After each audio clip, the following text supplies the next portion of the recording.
Hello everyone, you're welcome to my channel, Good Grades in English Language. I want to believe that by now you should have been able to write effective articles in all ramifications because I want to be sure that you understood yesterday's topic, which was article writing. So please do not hesitate to do as many exercises as possible on article writing because it will be of immense benefit for you, whether you're writing an exam or not. So today, without much ado, we will be going straight to another beautiful topic. And this time around, we will be looking at informal letters. Informal letters. I'm sure you must have heard of informal letters in one, situation or the other. So the purpose of this lesson is to help you acquire the necessary proficiency as far as the features of what informal letters are concerned.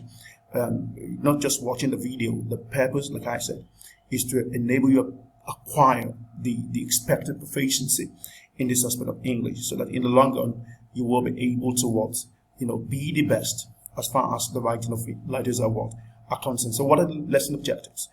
Lesson objectives. At the end of the lesson, all the students should be able to define informal letters.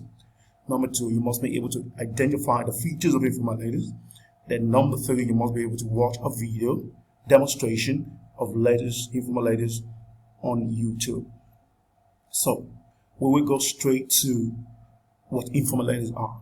Informal letters are personal letters that are written to let your friends and family know about what's going on in your life and to convey your regrets. So when you write to someone, when you decide to write to a friend, a pen pal, or anyone that you think is very close to you, there is this element of familiarity, and that's very important and very instructive at this point in time. Because of the fact that you are familiar with this person, the tone of your letter will reflect familiarity. Please note that.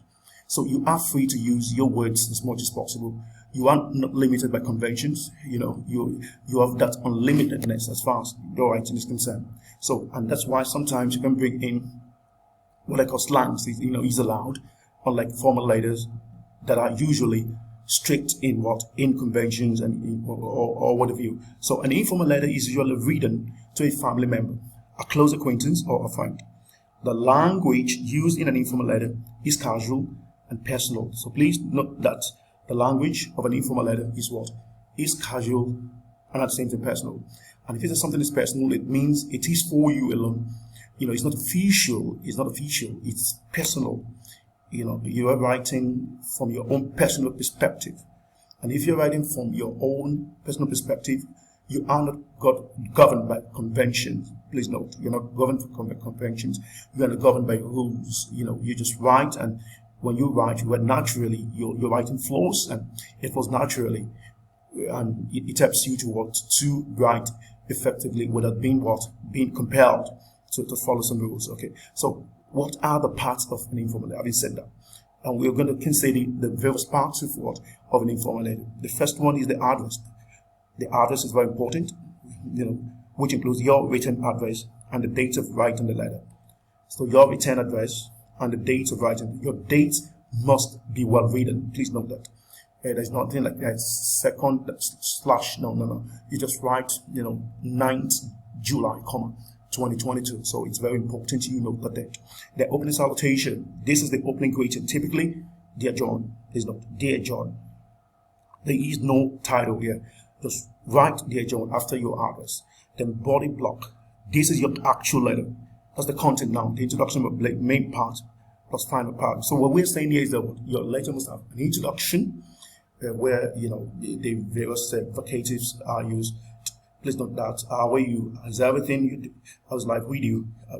I just received the letter the other day, and I was so glad with the content of the letter. So the introduction, the usual greetings, are done here. Then after that, you go to your main purpose of writing the letter, which links you to the body of the letter, and then the final paragraph. So then after that, the closing salutation. The closing salutation is very important as well. The closing salutation is very important as well. So please do remember that informal letters usually end with yours sincerely. The Y of the yours is capital, then the S of the sincerely is small. Please note that. Then after that, a comma, followed by the writer's first name. You don't need to write your full names because it is not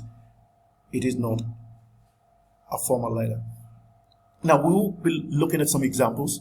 We'll be looking at some examples, and I would like you to follow through these examples because each example will be of immense benefit to you. Now, the purpose of getting all these examples is for us to be able to put into practice, those features of informal letters. So that's the purpose. So we have 5 examples here.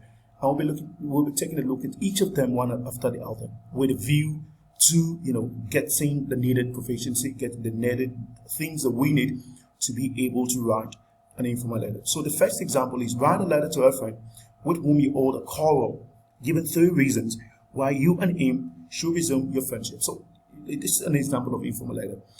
And you agree with me that it's a letter to a friend. And if you're writing a letter to a friend, you must use personal language because this is someone you are close to.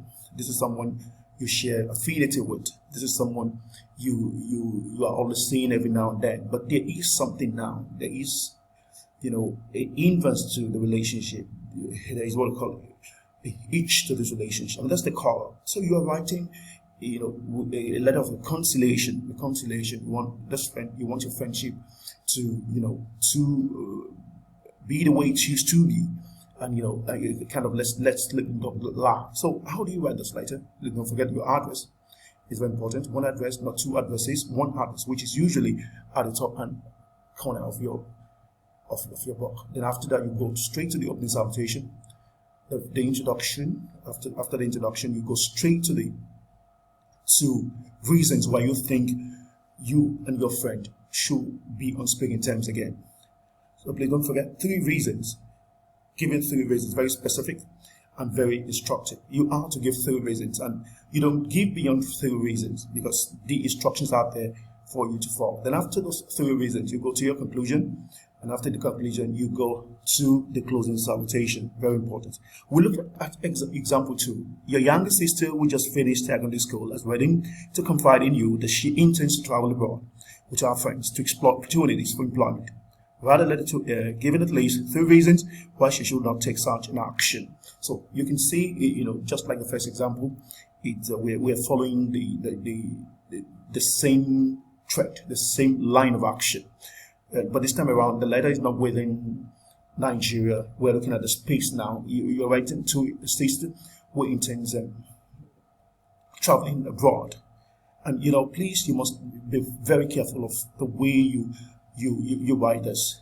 This person is desirous of traveling abroad, and you are writing in the capacity of being the sister of the brother. So you need to ensure that you are doing what I call adversary role. You are playing the role of someone who is advising another person, and your letter must reflect this. The tone must be adversary. Please note that. You are writing a letter to her, so please take clever action because you don't see anything that is good in this, and you are trying to tell her that she should reconsider her stand. So please note your letter must reflect that. It's very important. So just like I said earlier, your address, your introduction, your opening salutation, your introduction, the body of the letter, and the conclusion. But the body of the letter is where you are going to state those 3 reasons why you think she should not take such an action. So please note that is very important. Then after that, you go straight to the closing salutation. Yours sincerely or sincerely yours, as the case may be. Then number 3, question 3. You are about to leave secondary school, and a friend of yours who is attending school in another town is waiting to inquire about what you wish to do after leaving school. Rather, reply to him explaining your plan. So, it's going to take the same dimension.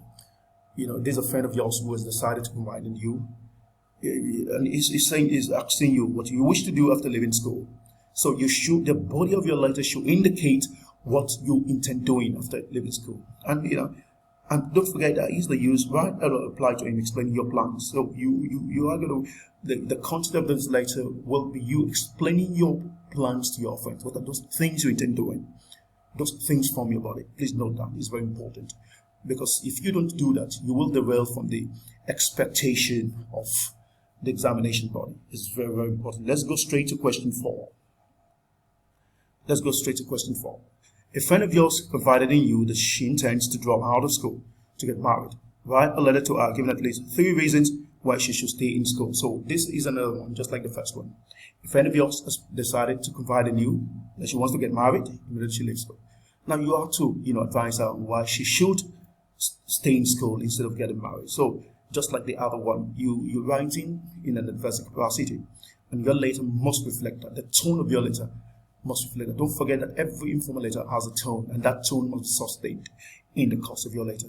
Your address, the opening salutation, the introduction, the body of the letter, which is also the content of the letter, and your conclusion. Then after your conclusion, you have the closing salutation.